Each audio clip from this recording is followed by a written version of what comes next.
Шәріпбай Бағланович. Не оқыл, тыныш. Антикор дейді. Қандай қор бұл? Мен не үй берейін деп жатсыңдар ма, не оқыл? Сізді мемлекет қаржысын жымқырды деген айып тағылып отыр. Бізбен бірге бөлімшеге жүріңіз. Ит сөйлемеңдер. Қорқытпаңдар мені. Бір ағыз звонок сендерге.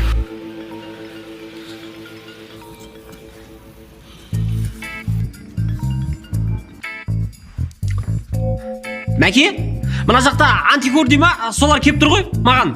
Соны өзің... Абонент байланысынан тыс жерде. Немесе ол тышып отыр. Немесе ол сіздің звондағаныңызды көріп тұрып, натуре амай жатыр.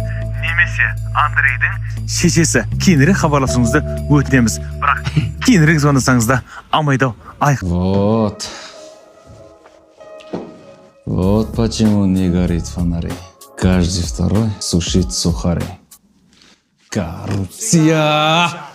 Взятки!